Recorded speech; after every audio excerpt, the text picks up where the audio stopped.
lovelies. It is a dreich and dreary morning here in Kigali. We're in the middle of the short rainy season and it's been living up to its name. So I'm all snuggled up today with a cup of tea and I'm going to be tackling the Expat Booktag, which was started by a channel called Ridanculous, who is a booktuber over in Thailand. I think he's American originally, living in Thailand. So he tagged me in on that and I thought I would join in because I am a now and then booktuber living in Rwanda. So let's get into it. Okay, so in which countries did I spend my formative years? Well, I am very English.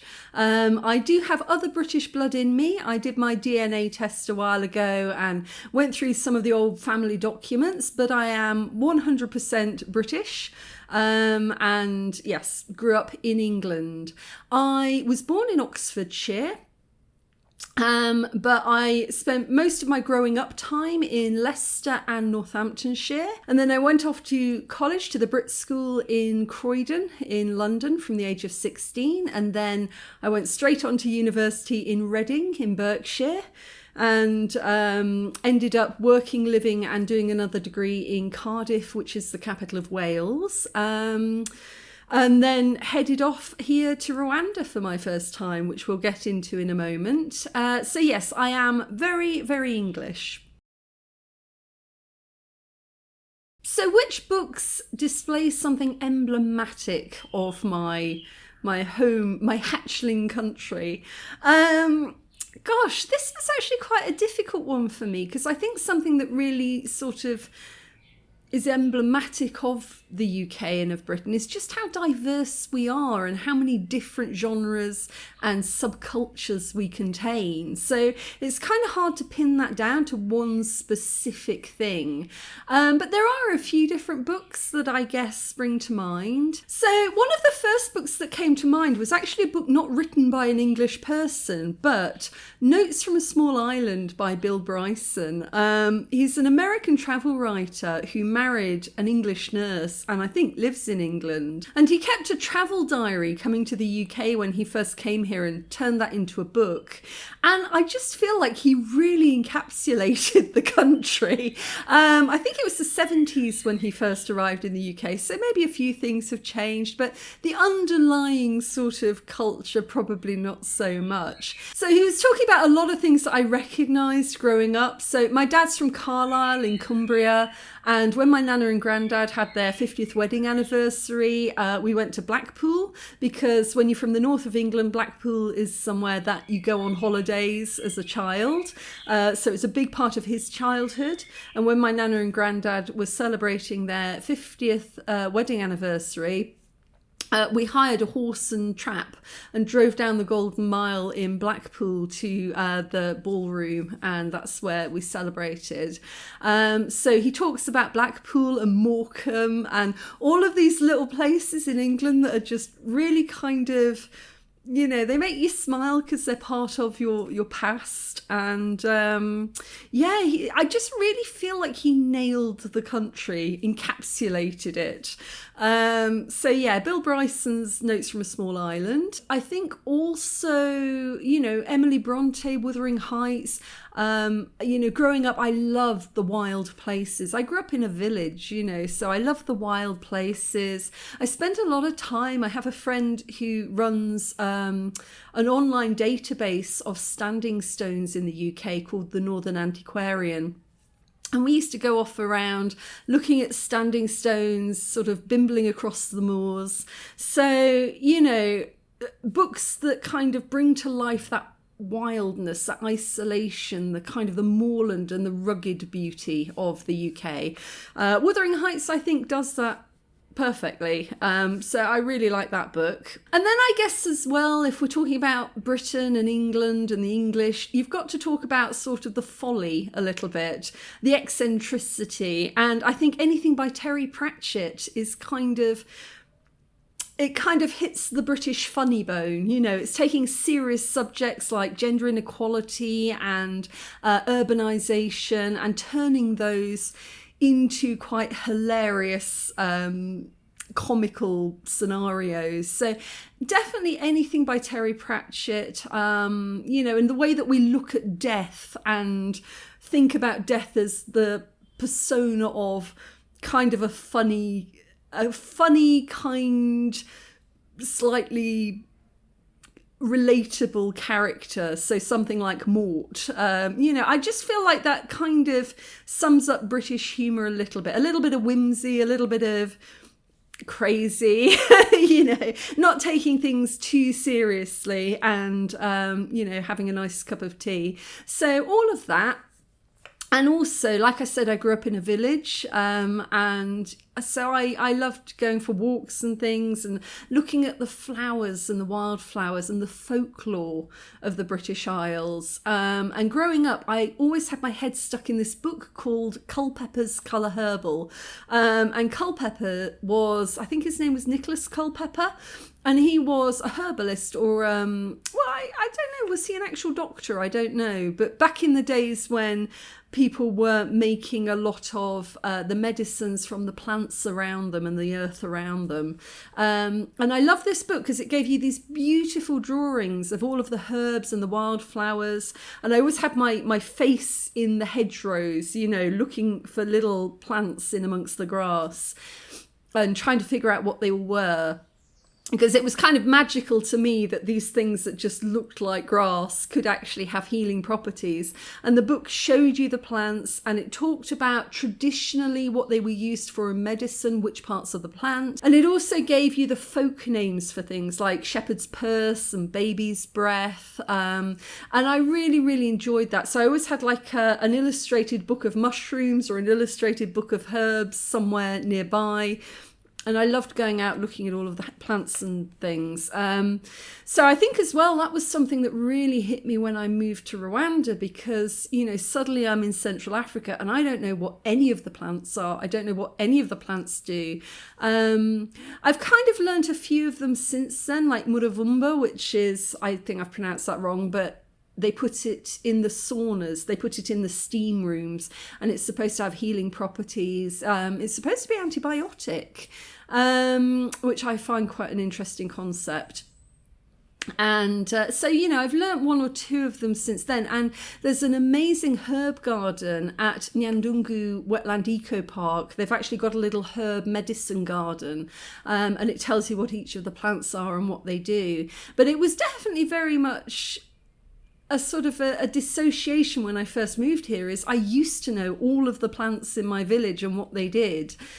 And here it was like, I don't know what can kill me and what can heal me. You know, I don't know the names for any of these. I don't know what I'm looking at. So I think, you know, for me, when I talk about my home country, it is to do with the earth. It's to do with the location that you grew up in and the things that are familiar in nature.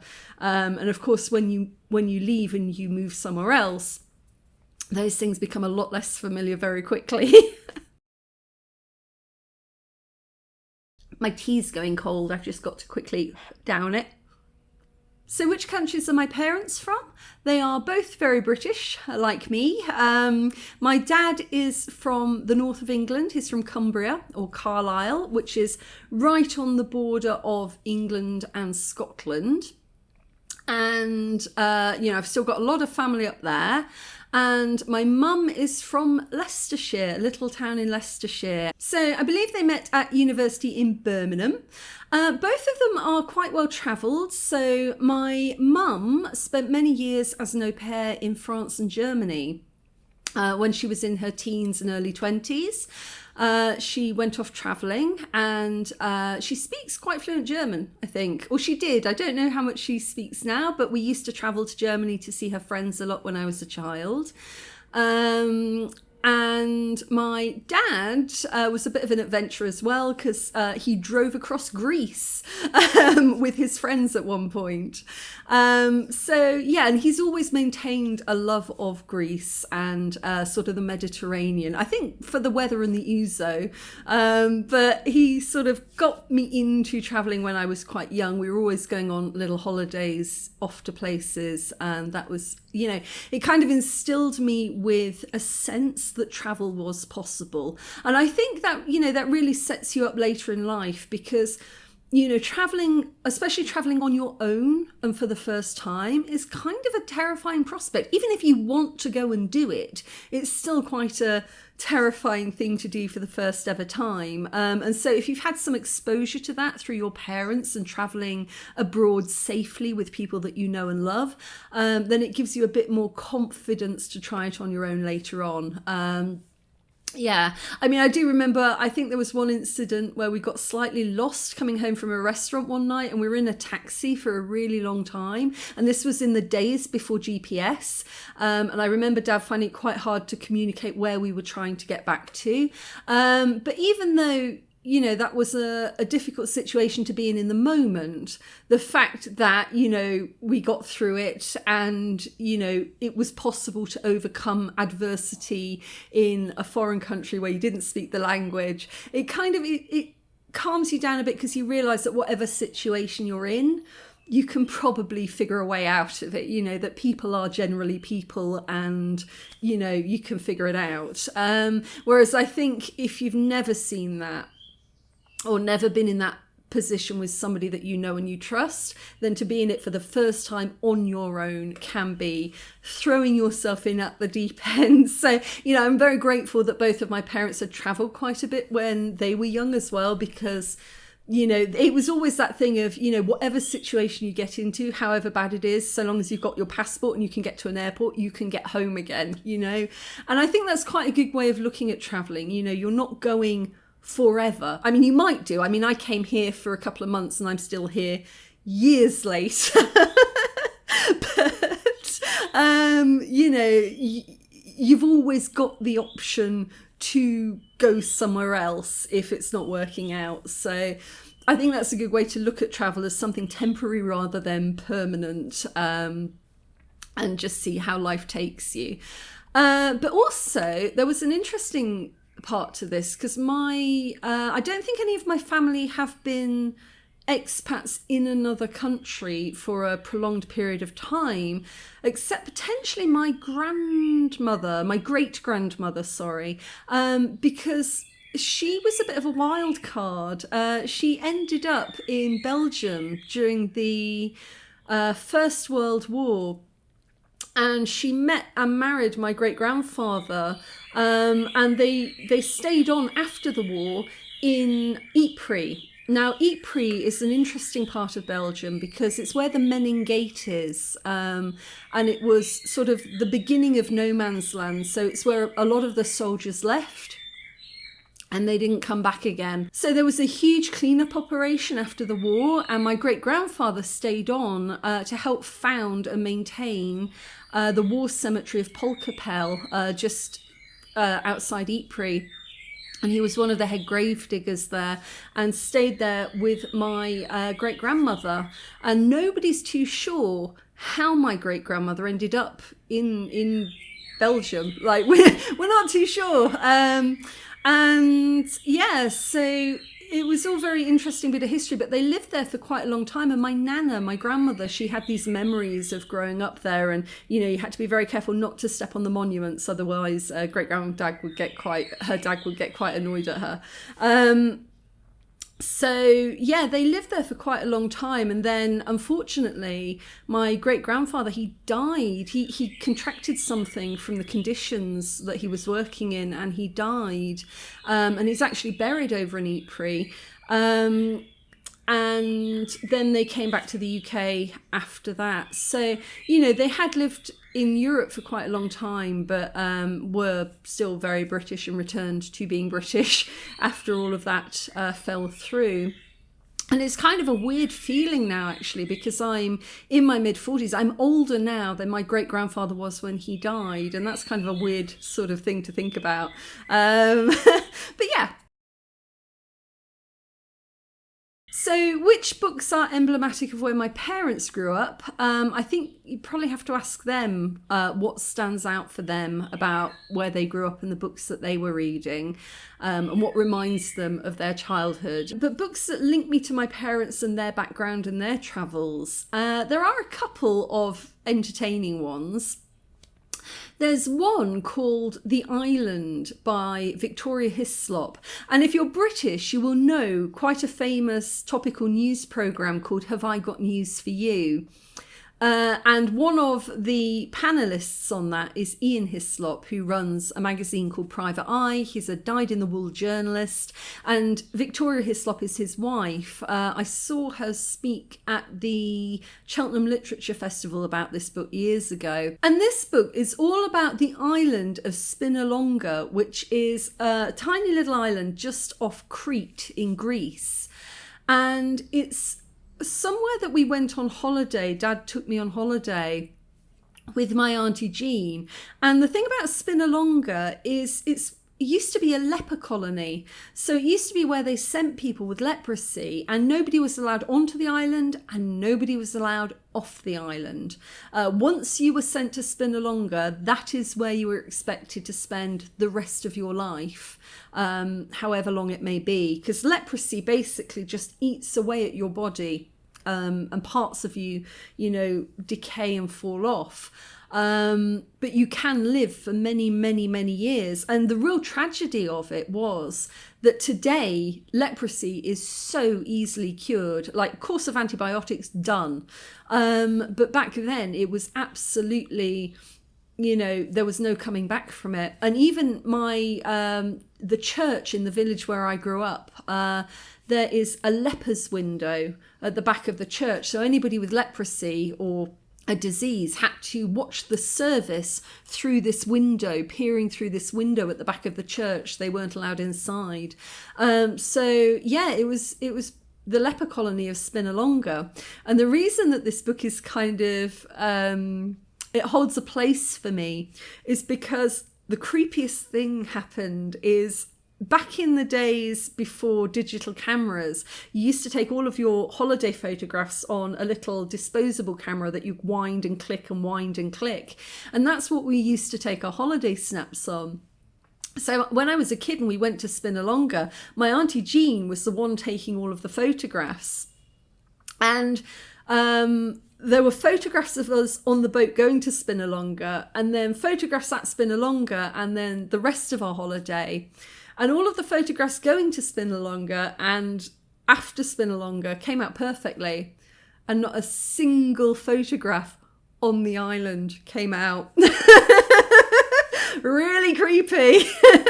So yeah, The Island by Victoria Hislop. So another one that kind of really had a big impact on my life was when I was young, I think mid-late teens. My mum got really into genealogy, and her side of the family, her grandparents, they were Frosts from Cracklow in County Clare in Ireland. And so we went over there on a family holiday to kind of track down where they were buried. And Mum went to the records office. And this was, again, it was in the days before ancestry.com. You couldn't just look it up online. You had to go to the local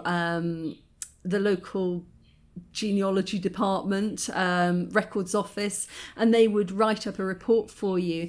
And when I did my DNA tests, I went through that report, and there was so many things known about the family. Like one of my I think it was my great grandfather had a heart attack on a local train station and died, and then we found out the farm that they kept, and all of that kind of information was really interesting.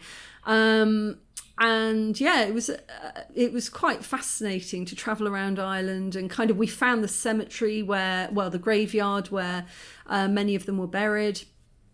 And on the way back, I bought in a gift shop a very, very thick tome. It was what was it called? It was the Irish Folklore, Compendium of Irish Folklore by a guy called Michael Scott. And it had a lot of the old Irish stories in there, including the three tragedies, the great tragedies of Ireland, one of which being the Children of Lear. And I just got so attached to that story. And also the way he told it, because he sort of brought the characters to life. It didn't read as much as a fairy tale. Well, it did, but it kind of felt more alive than most of the fairy tales and mythology that I read before. And so that really implanted that seed in my head that one day I would like to write that story. And I did. I wrote The Children of Lear as a historical fiction. And yeah, it's one of the books that I feel quite proud of. It's heavy going to begin with, but once you get into it, it's all tied up in the myths and the legends of Ireland, and I really enjoyed writing that one.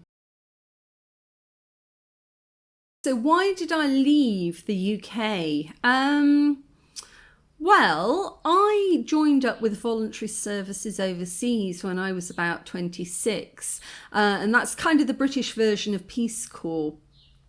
And that's how I came to Rwanda. So my career up to that point had been sort of heavily rooted in the deaf community. I'd studied deaf theatre, sign language theatre at university. I had gone on to work for a deaf organisation, a non-profit organisation in the UK. I got onto a course to train to become a sign language interpreter, which is what I thought I really, really wanted to do. Didn't get on with the course, wasn't enjoying it. And it was kind of difficult because I'd kind of been building towards that for so long that I thought, I thought that's what I wanted to do. And it turned out it wasn't, but I didn't have any better ideas at the time. So I rolled the dice, I applied for VSO, and I got offered 2 positions, one working in HIV prevention in Kenya, in the deaf community in Kenya, and one in Rwanda, which was to develop or to work on the research and development of the first national sign language dictionary. And I chose that one, and that's how I ended up here in 2007. I actually did a podcast all about this a while back with a lady called Victoria Dort, and it's the Worlds Collide podcast. So if you want to know a bit more about how I ended up in Rwanda and a bit more about sort of adjusting to life here, go and check that one out. You can watch it on YouTube, and I will also leave a link below. So basically, I spent 2 years here working on this dictionary, and by the time I left in 2009, it was done, it was complete. And then I went off for a few years and I set up a development consultancy, and I was working with non-profits in the UK and in other countries, kind of working on strategy, planning, communications, advocacy, fundraising. I did everything. I was a jack of all trades. And in 2014, I went to visit a friend in Nairobi in Kenya. And I thought that on the way back, I would just pop into Rwanda and, say hello to some old friends. And when I got here, it turned out that most of the people I had known back in my VSO days, there were a lot of them still living here. And so it was weird. I was stepping back into a very familiar place. And I only really intended to sort of pass through for a few weeks and say hello to everybody and move on. But now what are we? We're like over a decade later and I'm still here. So, it was just an easy place to slide back into. And I enjoy my life here. So this is where I live now. So can I remember a time when I felt uncountried, like I didn't belong in a specific place? I don't know. I don't really tie my sense of self-identity to the geography that I'm living in. Maybe foolishly, I have this idea that I can make do and get on wherever I end up. But I have to say, I think that sense of dissociation or that sense of uneasiness it probably creeps in most when I'm back in the UK. So it's a hard one to explain, but trying to. If you take 18 as the age of adulthood, then from this year, I've now spent more years of my adult life living in Rwanda than anywhere else. And so, Rwanda is home to me, despite the fact people will shout Mzungu at me relentlessly, which just means foreigner, and tell me that I'm not from around these parts quite regularly. It still feels like home. This is where my friends are. This is where my home is. This is where my cats are. This is where I feel comfortable. And I think the difficulty when I go back to the UK is that it feels like it should be familiar. I grew up there, and where you grow up, the formative years of your life, that's the point of it. It forms you. Therefore, it's a huge core part of you. And therefore, you feel when you go back that you should know how everything works, and that you should be able to relate to everybody, and that you should be home. But it's not that easy. It's little things. Like, I remember I hadn't gone back to the UK for years at one point, and I got back there, and I remember just being absolutely overwhelmed when I stepped off the plane, because here our airport is a tiny little thing, and I know all the taxi drivers, I know who's going to be picking me up and where I'm going to be going, and just getting off the plane at sort of Heathrow, and just like the sheer number of people. And then here, because we only really use one coin, we've got 100 franc coin, and that's really the only one anybody uses. But I remember I went into a newsagent's at the airport to buy, I think it was a bottle of water and some chocolate. And I got to the counter, and just, the money issue, there were like hundreds of coins. There's 20 pence pieces, 50 pence pieces, pennies, pounds, £2. And I just remember staring at this money in my hand and thinking, I don't know what I need to give you.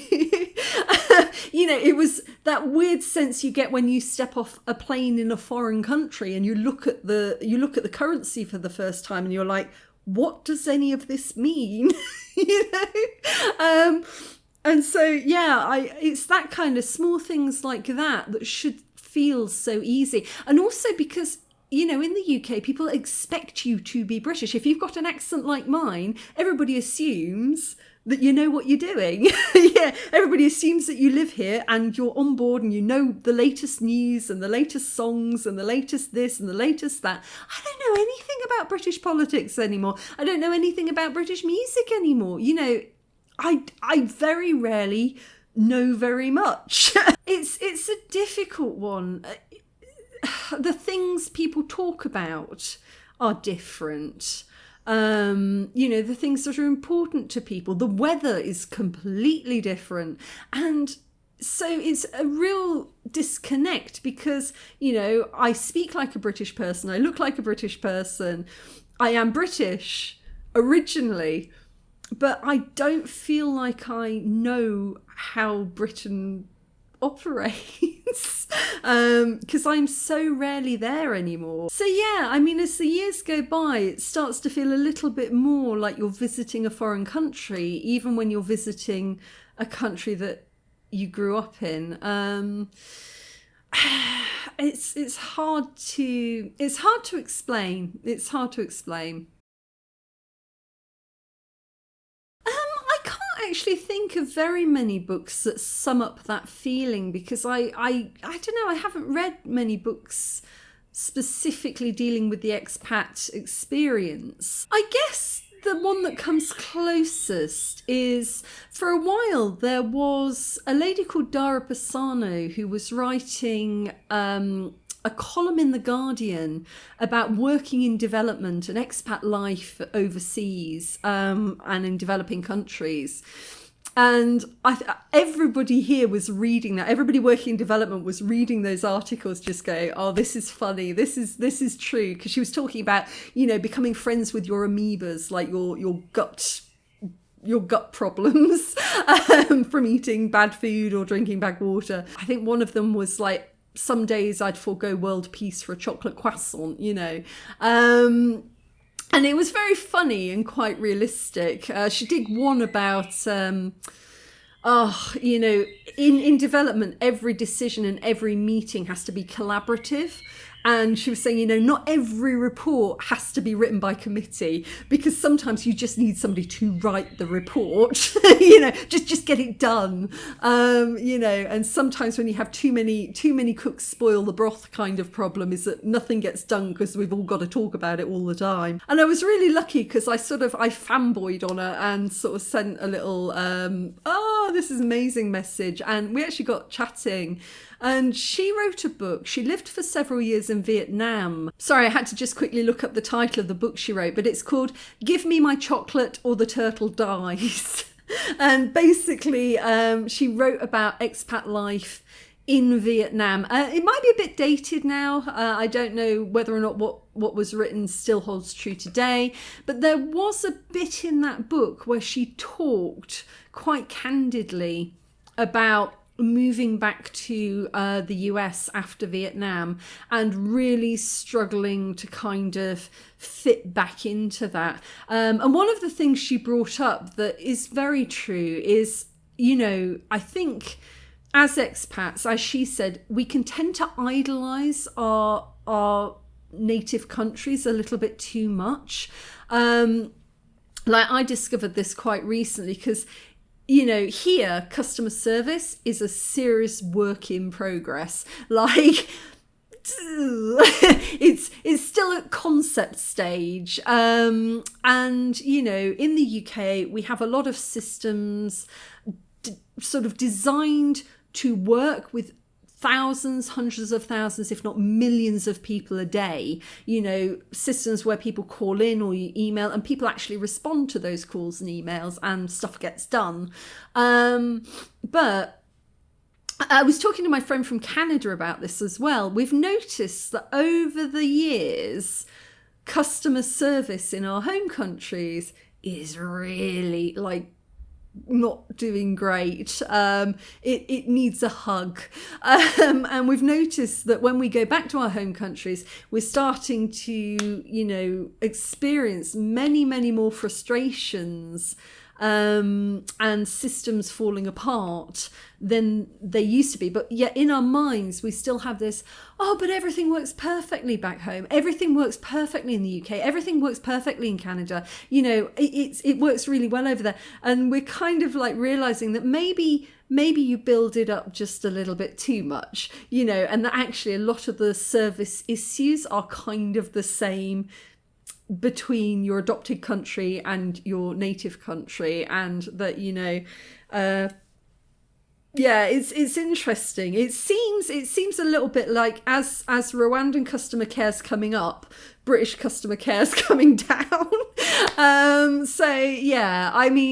You can idolize things back home simply because of lack of familiarity. The longer you're away from something, absence makes the heart grow fonder. The longer you're away from something, the more you build it up in your mind as being special in some way. And then you go back and it's like, oh yeah, no, it's not. So there were just things like that that she talked about quite a bit. And I find that book was it was funny. And it hit the nail on the head on a few expat experiences. There's also a group called Grumpy Expat, and it's a very interesting read. It's not a book, it's a Facebook group, but it's where expats go to let off steam. So, when you're living in another country, you can't always just go, this is annoying me, this is getting on my nerves, this is getting up my nose, because, that's not very nice. or polite. But sometimes you encounter things that you just really have to just say it before you explode. And that Facebook group is where expats all over the world go to do that. So Kenyans living in London, British people living in Africa, Asian people living in America, people from all over the world just go on there to complain about the things that are different from home and the things that really annoy them. And every now and again, somebody does post something really nice about their adopted country. But I think it's important, I think it's important that there is a space where people can do that, because, you can't tell people just to suck it up all the time and never to complain about anything and never to let out the things that are different and that they're coping with and the situations they're struggling with. Because, if you talk about things and you laugh about things, which a lot of this is about, is people laugh about the things that annoy them, then, you calm down a bit and you kind of... things feel more manageable. And I think it's especially important when people first move somewhere, because you go through this whole expectation up and down of, oh, it's going to be brilliant. Oh God, it's awful. Oh, it's going to be brilliant. I can't cope. Oh my God, and you're bipolar for a few years. And so I think it's very important. And then when you've been somewhere for, over a decade or so, you calm down a bit and things don't tend to get to you as much as they used to. But I definitely think in those first few years of being an expat, it's important to have a safe space to discuss that, somewhere where you're not going to offend anybody, because everybody's there to talk about the same things and everybody relates and everybody knows that feeling of being a foreigner in a new country and how crazy it can get sometimes, and is there to support the rant and to help get you through it. So yeah.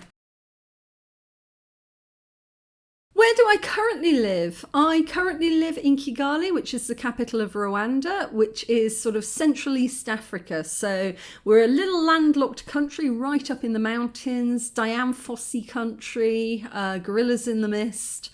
Yeah. Right, well, it's kind of a difficult one because there aren't that many books written about Rwanda that aren't written about the 1994 genocide against the Tutsi. So there was a horrific genocide that took place here in 1994, which was about 13 years before I arrived. And, there's been a lot written about that, but I don't want to pick one of those books because I don't feel, to me, that is emblematic of the country. The country is so much more than that. Of course, that had a massive impact. And it is important to go and read about those things because, it gives you a much deeper understanding of the country and the recent history of the country. But I wouldn't want that to be the emblem of the country. There are many more things than that to love about the place. So it's quite hard to think about books that are emblematic because there aren't that many. There are very few Rwandan writers. There are even fewer books published internationally. So one of the books I'm going to pick is called Verses, and it breaks my heart that this is no longer available. I've got one of the last copies, I think, surviving copies, I think it was around 2015. Hussar Press held a national writing competition and picked the best short stories from Rwandan authors to publish in this book, and it's outstanding. And the reason it's outstanding is around that time I was actually teaching a creative writing course here, because I am a novelist, and it was really important to me that people could express themselves and create things and imagine things, because again, a lot of people coming to writing in Rwanda were focused purely on the biographical and purely on the factual side of writing. And it is really important for people to have the chance to tell their stories and, to kind of express their lives in writing. But also it's important that people can just make stuff up and imagine things and create things and get fantastical. And what I love about this book, Verses, is that it covers every genre. I have never seen another example of creative writing like this in Rwanda. There was a guy in there who wrote science fiction, there was a romance, there was a mystery, there's poetic works, there's first person, third person. It's just, to me, it is emblematic of the creativity inherent in Rwanda that kind of needs that expression, needs that outlet. And I would love to see more books like this. Unfortunately, it's no longer in print and it isn't available on Amazon, which I think that sucks, because it's such an important work. It really brings to life the breadth of imagination in Rwanda. A second one that I'm going to bring up is called This is Rwanda, and it's not so much a written work as a photographic book. It's sort of your coffee table photographic book of Rwanda. I don't own a copy. It is actually really expensive, but I did buy it when my neighbours got married a while back. I bought it as a wedding present for them because it's just beautiful. It just shows the sheer visual beauty of Rwanda. It's one of the most stunningly beautiful countries in the world. And if you come to visit, get the hell out of Kigali, go to Kibuye, go to Gisenyi, see Lake Kivu, go into the mountains. It is breathtaking. And this book just encapsulates that. And the final one that I'm bringing up is a book that I'm actually reading at the moment. And I don't know why it's taken so many years for me to get around to this, but it's called Land of a Thousand Hills by a lady called Rosamund Carr. Now, Rosamund Carr was one of the last foreign plantation owners, pyrethrum plantation owners in Rwanda. So pyrethrum is a little flower that we grow here that they make insecticide from. So pyrethrum, I can't say it, is what you dip mosquito nets in to kill mosquitoes. It's a really, really useful insecticide. And it's made from these tiny little flowers. If you go hiking in the volcanoes and you go to see the gorillas, you'll probably see these little white flowers growing in season. They're really pretty.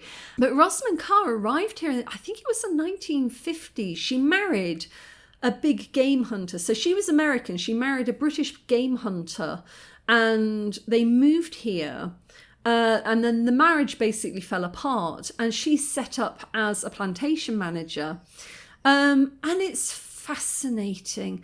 I love this. I'm halfway through. I'm not quite halfway through yet, but what I find fascinating is just, I love anything about pre-colonial or early colonial Rwanda, about what the world was like here before it became opened up to the world so much. She talks about folklore, and I love folklore. I love the folklore of Britain. I love the folklore of Rwanda. I'm an absolute folklore buff. And so it's just fascinating because she talks about customs and culture in a way that even many Rwandans today wouldn't know it, wouldn't recognise it. And I think it's so important to keep that alive. I mean, the way she writes, it's of an era. It is of an era. At one point, I think she describes young Batwa children as creatures, adorable creatures. And I'm like, ooh. But it's of an era. She was who she was. That was the world she was living in. And, she used the language of her time. But I think it's important to look beyond that to what she captured, to what she's kept alive. Because, there wasn't really a written culture here. It's very oral tradition. And so there aren't the records of life at that time. And for her to have captured that in a book that anybody can now read, I think it's important. And yeah, it's really interesting. I mean, she talks about an entire lake that disappeared, that isn't here anymore. And if she hadn't written about it, who would still know about it? It's a really interesting book. She passed away a few years ago, but she has a house here, the old plantation house, and I would like to go and see it. When I've finished reading the book, I'd like to do a little road trip up there and just go and have a little look at it and show you around. But I think it's a really interesting book. I think it's about to go into the genocide because she lived here through that and during that. So I think that will be a big part of the book. But at the moment, I'm still at the sort of the death of colonial era Rwanda, and it's interesting. It shows you the world that you think you know in a slightly different way. It's interesting. So, some of the most favourite and challenging aspects of the country you now live in. Hands down, one of my favourites is just how beautiful it is. I mean, Rwanda is stunning. And also, because it's a small country, you can travel all over it really easily. Now, most of the roads have been tarmacked. The main roads have been tarmacked. And so, you can just pick a direction and you can go off for a weekend, and, you could come and stay for a week and pretty much see the whole country. And it's just so pretty. I think one of the challenging aspects, and I think any expat will feel this, but especially if sort of you're black and you're living in a majority white country, or you're white and you're living in a majority black country, is, people point out that you're different. People will always point it out. And here in Rwanda, there's kind of an obsession with people who are different. Like, people will run down the street. The minute you get out of Kigali, people will run down the street. Children, sometimes adults, they will point at you and shout, "Masange," which basically just means foreigner. And it's like this obsession with reminding people that they're foreign. And that can get a bit much. And especially people constantly saying, "Oh, enjoy your visit to Rwanda." It's like, thanks, but I've been living here for a really long time. Not visiting. This is where I live. And that can get a bit wearing on a long day. If normally it doesn't bother me, but on a really long day, when you've got people staring at you and shouting "Mazungu" and, asking you when you're going back to your home country, that can get a bit much. But, I am aware of the irony of this. I really am. But also, it kind of reminds me a little bit, I think it's just a lag in development, because that Rwanda has not been open to the outside world as much as it is now until very, very recently. It was colonized by the Germans and then the Belgians, but very, very late on in the history of colonization of Africa. So the slave trade wasn't here, and thankfully you could say that they didn't experience the worst of colonization in the way that Belgian Congo did, which was like a bloodbath. Horrific things occurred there in the name of colonization. Here it happened later on because, the Belgians brought in the ID cards, which did separate a lot of people into different groups and then pitted them against one another. But because of that, I kind of feel like it's just a delay, because when you think about, old movies, like if you think about old Westerns, like, the Western movies from America, and you think about sort of the mystery movies that we make in the UK, like I guess sort of, I don't know if they did it in Sleepy Hollow, but, where somebody turns up for the first time in a village or a Western outpost, and they go into the saloon and they open the door. It's like, and everybody sitting at the table just turns to stare at them, and you can hear it. It's like, "You're not from round these parts, are you?" Because they haven't seen many foreigners. They haven't seen many people from different places. In Kigali, they have, and so you get Mzungu a lot less now in Kigali. But in villages, they might see one foreigner, one white person, a year. So yeah, it's an interesting kind of It's an interesting kind of lag, I think. I think it will stop eventually. I do think it will stop eventually as Rwanda opens up more internationally, and as more Rwandans themselves start to travel. But that's difficult because travel is unbelievably expensive. And, still most people will not have the opportunity to do that. But as more people do travel, and as more people get online and start to see other cultures and other people online, I think that kind of foreigner kind of reaction is going to start to calm down a bit. But yeah, I mean, it's difficult because you are reminded every day that you're not from here. Whereas if you were living in London, you could be from anywhere in the world and nobody cares. It's like, yeah, just go about your business. So there's that. But also, what I like on the other side of that is that Rwanda is still really welcoming of foreigners, I feel, in a way that many Western countries aren't. I mean, London is one of the most multicultural cities in the world. Manchester, many of our cities are. But still, you feel that there's a bit of a tension going on there. And, a lot of xenophobia, and it's unpleasant.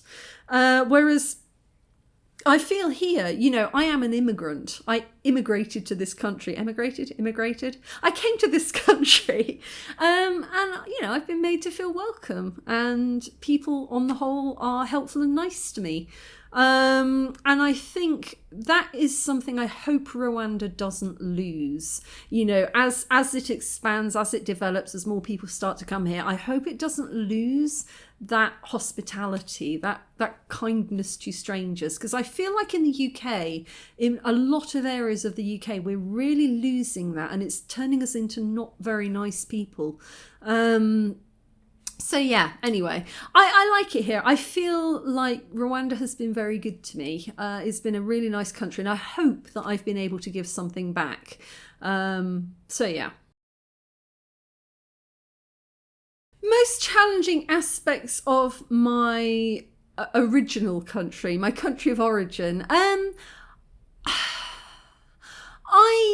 don't follow a lot of what's going on there, but when I do, it's a little bit disheartening.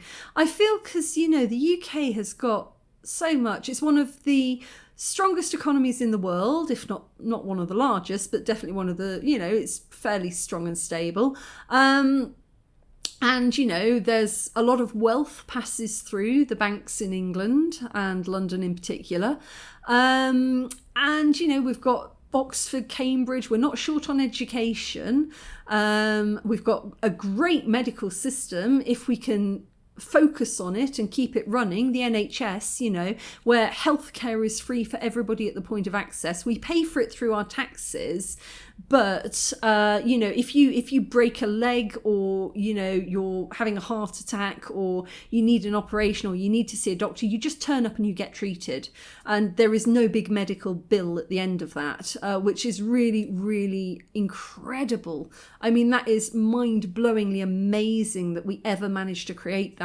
Unfortunately, we're starting to dismantle it pretty quickly, but it's incredible as an entire concept. But I just think as a country, well, as several countries under the umbrella of the United Kingdom, we have got so much, and yet it feels like we've been doing so little with it. We're so sort of focused on foreigners, it's their fault. Poor people, it's their fault. Poor people, yeah, blame them. We're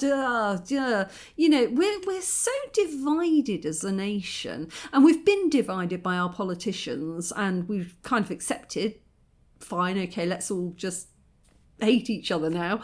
And it's just such an ugly side to the UK that's coming out at the moment. And I just feel like we could do so much better. We've got all of the resources. It's like when you say Trump saying, let's make America great again. What do you mean great again? You are the largest economy in the world. You've got all the money. You've got all of the money. Like, you've got, like, your currency is what the world standard is based on. You have got all of the money. You've got all the education. You've got your Princeton, your Harvard. You've got all the education. You've got NASA. You've got all the science, and you've got all the technology. What do you mean make it great again? If you can't be great when you've already got everything, that's a you problem. That's a skill issue, you know. Because sometimes I look at it and I think about that, and I look at Rwanda and I think, if we had just a fraction of the resources and the money they've got, we'd be flipping flying. You know what I mean? And yet they've got everything and they can't do anything with it. And sometimes I look at the UK and I think the same. It's like, wow, yeah, oh no, do tell me again how bad it is, you know. And not that it isn't bad. There are areas of the UK that are absolutely struggling just to eat, to put food on the table for kids. And that's what I mean. This is what I mean. That should not exist in a country as wealthy and advanced as the UK. The fact that that exists is disgusting. So when I talk about things that I find difficult about my home country, that, you know, that shouldn't exist. Our priorities are entirely in the wrong place. Housing, medicine, food, education, quality of life is what's missing for so many people. And I don't understand why. Whereas I feel like here, yes, the newspapers are a bit hyperbolic. Yes, everything's brilliant all of the time. But year on year, you see things getting better. And year on year, you do feel like the powers that be are working for a better future for the people, you know. Whereas when you look at the UK, don't always feel that way at all. You feel like, you know, politicians there are working for a better future for their wallet, you know, and everybody else can go starve. And I just think it's exhausting. I find the UK kind of exhausting. Whereas here, yeah, there are issues everywhere, but they're different. And I know that I'm talking from a place of extreme privilege. I don't have to worry about putting food in my face tomorrow, about paying my rent. So I do have to be a bit mindful of that when I speak. But at the same point, I do feel like as a nation, we're working towards things, and like there's an expectation that tomorrow will be better than it is today. And for the most part, that does seem to come across, that does seem to manifest. Whereas in the UK, it just feels like everybody feels everything's going to be shit all of the time, and it's getting worse and worse and worse. And you're like, you know, it feels like the UK is depressed. When I go back there, it feels like there's a big depression kind of hanging over people. And I know friends in the UK are going to look at me and say, oh, it's not that bad. You know, it really isn't that bad. No, it's not, but it's not great either. So I don't know what the answer is, but that is my honest feeling. But, you know, when I compare those countries, I feel there's optimism in a developing country because, you know, things are developing. There is optimism. Whereas in a developed country, it feels like things are stagnating or potentially getting a bit worse. And I think it really affects your mental health. And the last one is talking about other countries you spent significant time in and that affected you. I haven't been an expat anywhere else. I have travelled to several other countries and spent time in other countries, but I haven't lived and created a life in other countries. Probably the other place that I spent the longest amount of time was in my mid-20s. I just finished my university degree and I went travelling around Australia for a year with a friend, and that had a big impact on me. Like back then, you could get like a young person's working visa. So it gave you the right to travel around the country and work for a year and just, you know, have a good time. And so we took advantage of that. But we didn't stay in one place. We did travel around, worked for a little bit here and there, but didn't really settle or stay for a prolonged period in any one place. But that did have an impact on me because I wrote a novel about part of it. There was an old tuberculosis sanatorium called Angarechna, which was in the Flinders Ranges of South Australia. And we'd just we'd gone from West Australia up to, I think it's Alice Springs, and then down through the centre we saw Ayers Rock, Uluru, Katachuta, stayed in the outback, in the desert, came down to Adelaide, and it was on the way down to Adelaide that we stayed at Cuba PD and Angarichna, and it was a hauntingly ghostly kind of place, and so I wrote a sort of a hauntingly ghostly kind of novel about it. That